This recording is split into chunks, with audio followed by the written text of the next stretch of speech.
The night he woke up, the room was quiet. Only the soft hum of the city outside filled the silence. The human man, named Jason, lay asleep on his bed, a blanket pulled up to his chest. The night was cold, and his small apartment was dim, only lit by the red glow of a streetlight slipping through the curtains. Suddenly, Jason opened his eyes. Something wasn't right. His heart beat faster.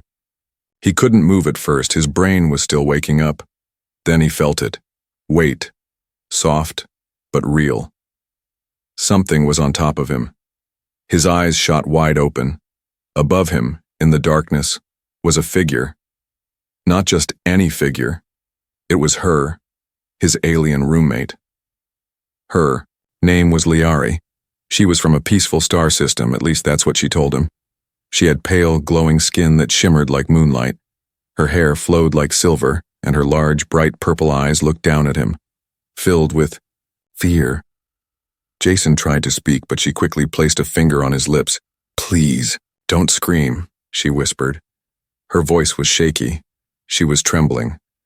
Her thin body leaned over him, and her breathing was fast, like she had run miles. Jason sat up slowly, shocked and confused. "Liari, what's going on?" he whispered. "Beck, I didn't mean to scare you," she said, her voice almost breaking. I had no one else to go to." She looked around the dark room like someone might be watching them even here. Jason blinked, still unsure if this was a dream. "Why were you on top of me?" "I needed to make sure you were real," she said. "And alive." That answer didn't help. Jason rubbed his face. "Liari, it's the middle of the night. Are you okay?" She shook her head slowly. "No, I'm not." That's when Jason noticed it. There was a faint blue glow under her skin, lines running from her neck down her arms, pulsing like veins of light. Her hands were shaking badly. Then she whispered something that made Jason sit straight. "They found me." Jason frowned. "Who?" She looked at him with deep, wet eyes. "The ones I ran from. They're here." Jason had known Liari for only a few weeks. She had arrived as part of a peaceful alien exchange program. He had agreed to share his small apartment with her. She was quiet, polite, and curious about humans. They had dinner together sometimes. She liked Earth food, especially noodles. But now, this wasn't the same calm alien girl he knew. She looked like prey being hunted. Jason got off the bed. "Are you in danger?" "Yes," she whispered. "And now you are too." Jason felt a chill down his back. He walked to the window and peeked outside. The street looked empty, just a few parked cars, no strange people. "No sign of danger. Are you sure?" he asked. Liari stepped closer to him. "They use cloaks, shadows. You won't see them." Jason turned around. "Why didn't you tell me this before?" "I didn't want to pull you into my mess," she said. "But now, they know you're with me." Jason tried to stay calm. "What do they want from you?" She looked away. "Something I stole. Something they want back." He stepped closer. "Did you really steal it?" She didn't answer. Her silence said enough. "Liari, what do you need from me?" he asked. Her voice was soft, almost breaking.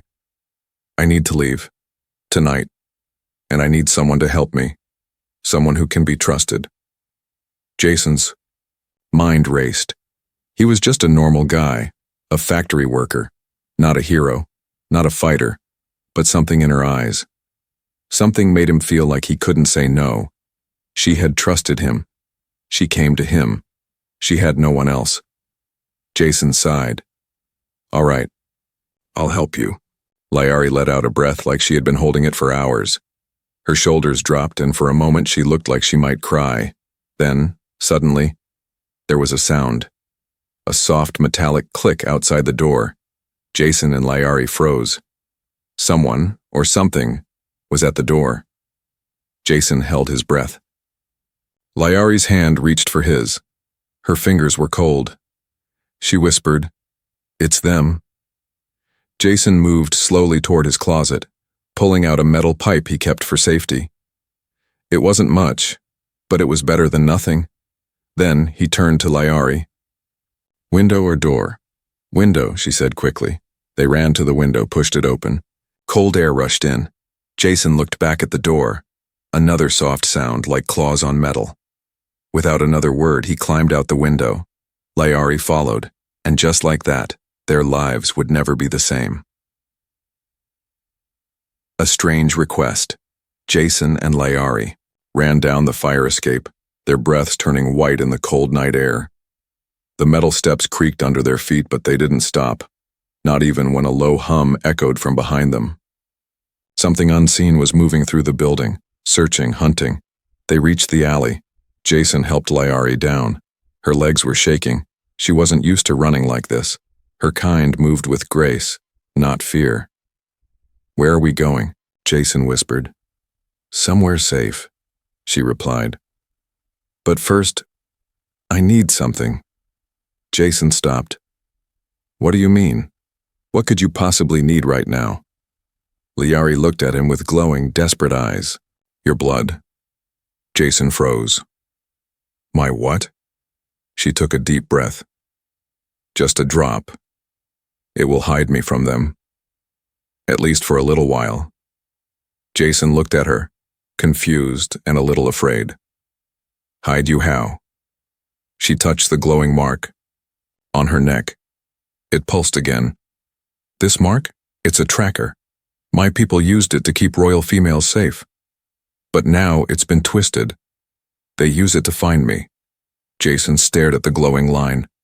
"And my blood will break it?" "No, but it will confuse it," she said. "Your species is different. Your blood is not coded into their system. A human's touch, it causes interference." Jason still didn't understand how or why, but he saw she was shaking, not from fear but from the heat glowing through her veins. Her skin looked almost like it was burning from the inside. "Fine," he said. "What do I need to do?" She reached into her pocket and pulled out a small silver needle. It shimmered with blue lights. "Just one drop," she repeated. "On the mark." Jason pricked his finger. It hurt only a little. One drop of blood ran down. Layari leaned closer, lifting her long silver hair to reveal the glowing spot. Jason placed the blood on it. The light flickered, then dimmed. Layari let out a deep breath and sank to the ground like her body had been holding a heavy weight. Jason sat beside her. "So, what now?" She looked at him, tired but grateful. "Now, we run, but not randomly. There's a place I know. A human scientist once helped me. He built something, a machine that could erase my signal, forever." Jason frowned. "A human scientist? When did this happen?" "Before I came here," she said softly. "He was one of your best. But your own people locked him away. They said he was mad." Jason blinked. "Do you mean Dr. Kellen?" Her eyes widened. "Yes, you know him?" "I've heard of him," Jason said. "They said he worked on alien tech until something went wrong. No one knows where he is now." "I do," Layari whispered. "And he's the only one who can save me." Jason nodded slowly. "Then we go to him." But before they could move, a cold shadow fell over the alley. Jason looked up and saw something float down from the rooftop. Not a person, not human. Tall, dark armor. A long, thin mask that pulsed blue like Layari's mark. Long arms and clawed fingers. Its head tilted slightly, scanning them. Layari gasped and pressed her back to the wall. They sent a shadow guard. They never stop once they've locked on. Jason stood between her and the creature, gripping his metal pipe. The creature stepped forward. Slow, sure, and silent. Then it spoke in a deep, echoing voice. "Return the royal," Jason shouted. "She's not going anywhere with you." The shadow guard didn't respond. It raised a long, needle-like hand. Suddenly, Layari stood up. She walked beside Jason and whispered something strange in her own language. Her hands glowed softly. Jason didn't know what she was doing, but in seconds, the air around them shimmered. Flash of bright light exploded between them and the creature. When Jason opened his eyes, the shadow guard was on the ground, unmoving, frozen. Jason stared in shock. What was that? Liari held her side and groaned. Something my mother once taught me, but it took everything I had left. She was pale now, almost too weak to stand. Jason grabbed her arm. We're going to find Dr. Kellen. Hold on to me. As they moved through the night, Jason's mind kept replaying her words. Your blood can hide me. Your touch can protect me. And for the first time, he realized, maybe this wasn't just a rescue. Maybe their bond was something far deeper and far more dangerous. Her secrets begin to unfold. Jason walked fast, holding Liari close as she leaned on him for support. Her legs were weak, her breathing slow, but her eyes never stopped scanning the shadows. They had escaped the shadow guard. For now, Jason led her through back streets and alleys. The city was quiet, but not peaceful. It was the silence that came before something bad. They stopped behind an old building, a broken warehouse. Jason used to work here long ago. No cameras, no neighbors. Just rust, dust, and forgotten tools. He helped Liari sit against a metal wall. We're safe for now, he said. She nodded, but her face was pale, her lips blue. Jason checked her pulse. It was fast and weak. Then he noticed something worse. The glowing lines under her skin were spreading. Liari, what's happening to you? She looked down, ashamed. I didn't tell you everything. Jason frowned. I figured. She looked up at him, eyes full of pain. I wasn't just running from my people. I was running from myself. Jason sat beside her, confused. What do you mean? My body. It's changing, she whispered. It's not normal. Something inside me is waking up. Jason raised an eyebrow. Is this some kind of alien sickness? She shook her head. No, it's a transformation. Then she touched her chest over her heart. It started when I left my planet, but it grew faster after I met you. Jason blinked. Me? Why me? Liari looked into his eyes. Because your DNA is triggering it. Jason laughed nervously. What? I'm not doing anything. You are, she said softly. Every time you touch me, every time you care, it changes me. Jason stared at her. This was beyond anything he had heard before. Why would that happen? Liari looked down. Because I'm not a full-blood royal. I was created in secret, using parts of different alien races, including human cells. Jason froze. Wait, so you're part human? She nodded. That's why my blood confused the tracker, Jason whispered. Yes, she said. And now, my body is trying to fully merge with your code. Jason tried to speak, but words failed him. Then Liari's skin began to glow brighter, and her eyes closed. Liari. He caught her before she collapsed. Her body was burning up again. Jason had no idea what to do. He looked around the warehouse, searching for something, anything. But this was not a place for saving lives. He held her tightly, feeling helpless. That's when she whispered, barely awake, there's something inside me, a message, a key. It's why they're chasing me. Jason leaned closer. What kind of key? A genetic key, hidden deep in my heart. Jason shook his head. I don't understand. They want to open something, a vault, a weapon. I'm the last piece. Jason stared at her glowing chest, then at her soft face. And if they take you, they'll use it? She nodded weakly. They'll unlock it and destroy planets. Jason's heart pounded. What had he gotten into? Then Liari gripped his hand. Promise me. If I change, if I become something else. He shook his head. Don't say that. Promise, she said again, her voice fading. Promise, you won't let me become a monster. Jason held her hand tightly. You're not a monster. You're stronger than you think, and I'm not leaving you. Just then, a sound echoed outside. Boots. Multiple steps. Jason's eyes widened. They found us again. Liari opened her glowing eyes. Then we run again. But Jason had another idea. No, he said. This time we fight. He grabbed a tool from the shelf, a welding torch, crude, but dangerous in the right hands.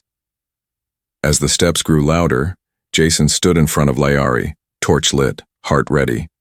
He wasn't a soldier. He wasn't special, but she had trusted him, and that meant everything.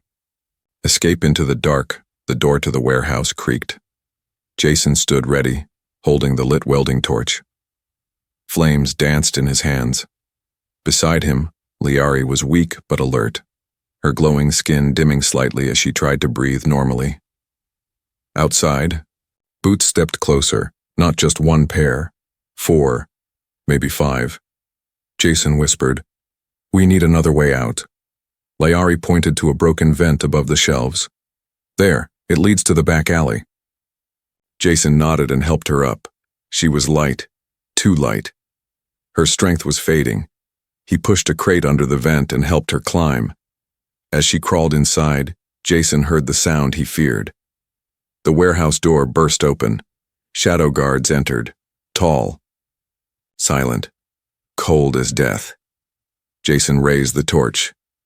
"Come any closer and I'll roast you." The guards didn't speak. One raised its hand. From its palm, a dark beam fired. Jason ducked. The beam hit the wall and melted the metal. Jason yelled, "Move, Liari!" She disappeared into the vent just as Jason threw a metal wrench at the guard. It bounced off harmlessly, but it gave him time. He followed her into the vent, pulling himself up as another dark beam missed his leg by inches. Inside the narrow vent, everything was tight, hot. Echoes of the guards' footsteps filled the space behind them. Jason crawled fast, feeling the heat behind him rise. "The guards were trying to burn through the vent. We won't make it," he said. "We will," Liari replied, her voice calm now. "There's a drop ahead. We take it." "A what?" Suddenly, the vent opened, and Liari dropped out of sight. Jason slid forward, saw the hole, and jumped. He landed hard on his side in a dumpster full of old alien tech parts. Groaning, he rolled out and saw Liari leaning on a rusted wall. "You okay?" he asked. She nodded. "They're still coming. We have to go now." They ran into the dark alley behind the warehouse. It twisted left and right like a maze. Then Jason saw it. A small hover bike half covered in trash. He pulled it out, brushed off the dust, and checked the controls. "Still works," he shouted. "Get on." Liari climbed on behind him and wrapped her arms around his waist. Jason kicked the pedal. The bike shot forward, lifting just above the ground. The wind hit their faces as they zoomed through the alleyways. Behind them, the guards gave chase on silent black speeders. Jason turned sharply. "They're faster." "Not smarter," Liari said, pointing ahead. "Take the sewer gate." He blinked. "What? That's suicide." "Trust me." Jason swerved toward the round gate. At the last second, it opened. Liari had used a small device from her wrist. They shot through into darkness. Splash. Cold water hit Jason's face as they entered a deep underground tunnel. The air smelled bad, and echoes bounced all around them. Jason slowed the bike. Liari leaned her head on his back. "They won't follow us here, not yet." Jason breathed hard. "Why not?" "They hate the underground," she said. "They see it as impure." Jason let the hoverbike drift. The tunnel went on forever. Finally, he stopped and helped Liari off. She sat on the edge of the stone walkway, her body shaking again. Jason knelt beside her. "You used a lot of energy, didn't you?" She nodded. He gave her water from his backpack. She drank slowly. "I'm sorry," she said. "You didn't ask for this." Jason shook his head. "No, but I'm in it now. Then, she looked into his eyes. If I don't survive this, if they find me. No, Jason interrupted. You will survive. We'll find this scientist. We'll shut the signal off. Liari smiled sadly. You still don't know who I really am, do you? Jason tilted his head. What do you mean? She leaned closer and whispered. I'm not just a runaway. I'm the last blood of a fallen royal house. Jason's eyes widened. And if they get me, she said, they don't just take a key, they take a throne. Suddenly the sewer shook. The guards had found another way in. Jason stood. Then we keep going. Your crown can wait. Right now I just want you safe. And once again, they disappeared into the dark. This time not just to escape, but to protect something far bigger than both of them. Her body glows in pain. The sewer tunnels were quiet again, but Jason could feel something was wrong. Liari walked slowly beside him, her steps weak. Her skin, once glowing softly, now pulsed with sharp flashes, bright blue, like lightning trapped, beneath her flesh. Suddenly she stopped. Her hands clutched her chest. She fell to her knees. Jason rushed to her side. Liari? What's happening? Her eyes were wide with pain. Her back arched and her body shook. Light poured from the veins on her arms and neck. Her breath came in short gasps. It's starting, she whispered. Jason didn't understand. What's starting? She looked up at him with tears in her glowing eyes. The final stage, the merging. My body. It's trying to become what it was meant to be. Jason held her. What does that mean? She shook her head. It means I might not be me anymore. Jason's heart pounded. No, I won't let that happen. He took off his jacket and wrapped it around her shoulders. Her skin was burning hot, but she shivered like she was freezing. I need you to do something, she said, her voice weak. Anything, he said. Touch the base of my neck, she said. Right under the skin, there's a control node. You have to press it hard. It may reset the transformation. Jason hesitated. Will it hurt you? It already hurts, she whispered. Please. Jason found the small raised point under her soft skin. It pulsed with bright light. He pressed it with his thumb. Liari cried out in pain, but she didn't push him away. The glow on her skin began to flicker. Suddenly her body went limp in his arms. Liari? Jason panicked. Liari? She didn't answer. He held her close, listening for breath. She was still alive, but barely. He laid her gently on the stone walkway and checked his pack. A small light, a broken radio, a protein bar. Nothing that could help. Then he remembered. The small vial she once gave him. Clear. Liquid with a swirling silver core. She had told him, use this only if I start to fade. He opened the vial and poured a few drops into her mouth. Nothing. Then, her body lit up again. But this time the glow was soft, warm. She gasped and opened her eyes. Her skin returned to its pale glow. Jason let out a breath. You're okay. Liari looked at him confused. Did I change? No, he said, smiling. You're still you. She looked at her arms. The glowing lines were fading. The merge is slowing, she said. You grounded me. Jason helped her sit up. What's happening to your body, Liari? Really? She looked down. I was created to hold something powerful, something ancient, but my body was never supposed to last this long. That's why I'm breaking. Jason felt a chill. So, you're dying? She nodded. Unless we find Dr. Kellen. Jason stood. Then we find him. Now. Liari reached up and touched his face. Her fingers were warm again. You've already done more than anyone else ever has, she said. Why?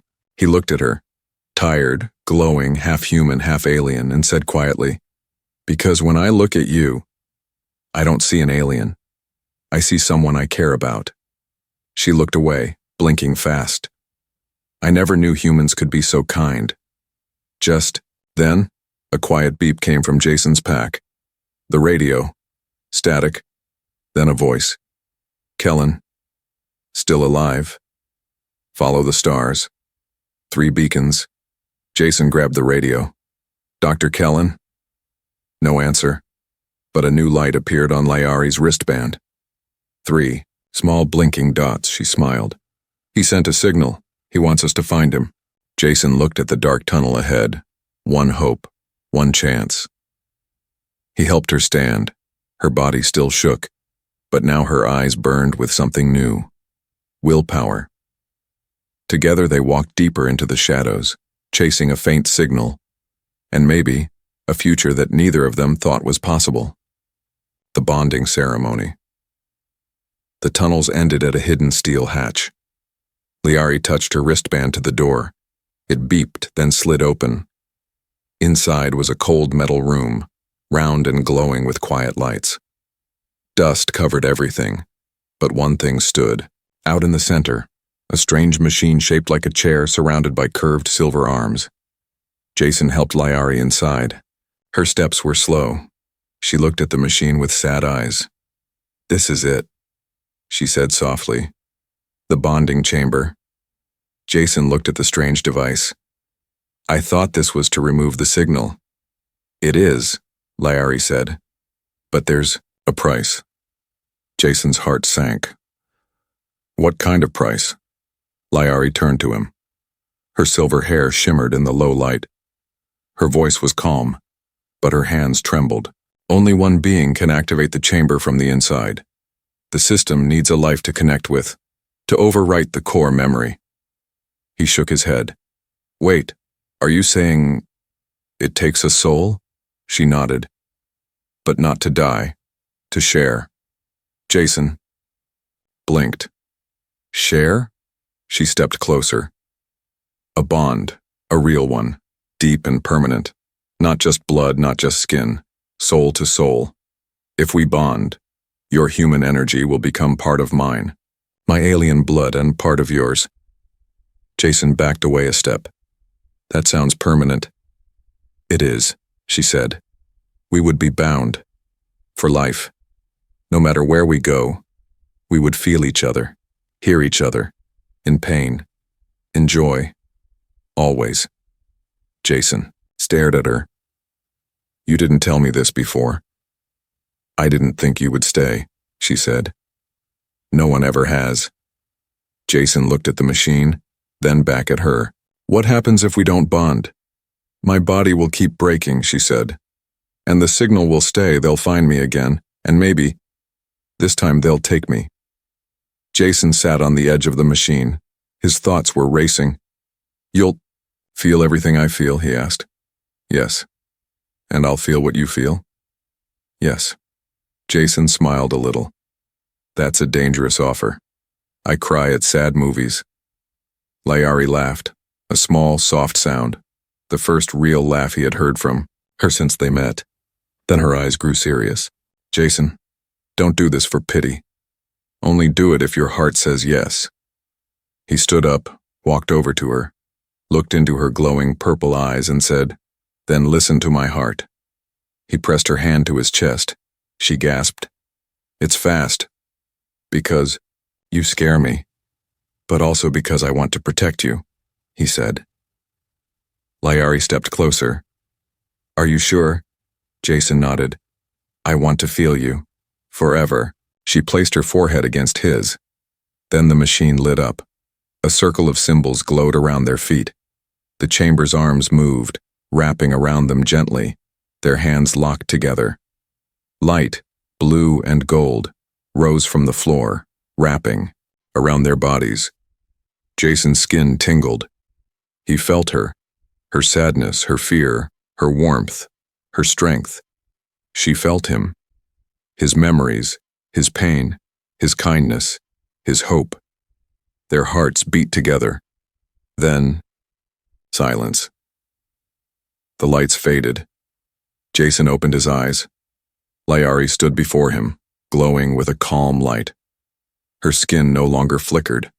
Her body no longer shook. She looked stronger, and when she looked at him, her eyes were full of love. "You're part of me now," she whispered. Jason smiled. "And you're part of me." The hatch behind them opened again, and from the shadows, a figure stepped in. Dr. Kellen, an old man with robotic arms and glowing eyes. He looked at them, surprised. "You completed the bond?" he asked. Jason nodded. Dr. Kellen smiled. "Then it's time. Time to erase your signal and prepare for war." Layari and Jason looked at each other. The bond had begun, but the battle was just starting. A new beginning. The room buzzed with quiet energy. Dr. Kellen worked fast, typing commands into the glowing panels. "The bonding was stronger than expected," he said, glancing at Jason and Layari.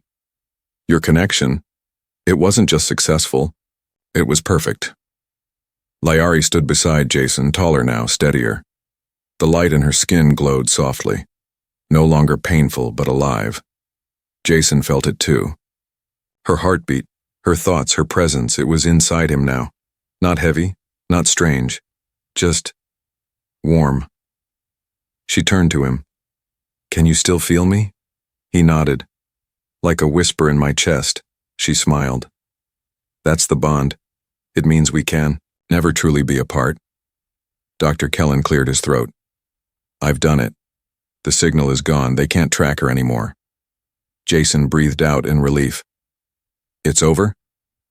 "No," the old man said. "This part is over, but something bigger is beginning." He pointed to a screen. It showed dozens of ships gathering above Earth's orbit, dark, sharp, and clearly not human. Layari's expression hardened. "They know I'm bonded. They won't stop. They'll try to take me, or kill me." Jason stepped forward. "They'll have to get through me first." Dr. Kellen smiled, spoken like someone ready to lead. Jason blinked. "Lead?" Layari looked at him with gentle eyes. "Don't you see? They fear what we are, human and alien, bonded, two worlds becoming one. We are something new, something they can't control." Jason looked down at his hands, then at her. He had been a normal man, but now he was something more. Not a king, not a soldier, but a protector, and maybe a symbol of peace. Dr. Kellen handed them a small device. "This is a call beacon. There are others like you, hiding, waiting. If you use it, they'll come." Jason took the beacon. Layari touched his hand. "Are you ready?" He looked at her, and his heart answered, "Yes." Outside, dawn broke. Jason and Layari stepped out of the hidden chamber into the rising sun. The city slept, unaware that everything had just changed. Jason turned to her. "Where do we go now?" She smiled. "Wherever we want. Together." Their hands locked, one human, one alien, one bond, and a new beginning. Not just for them, but maybe for the whole galaxy.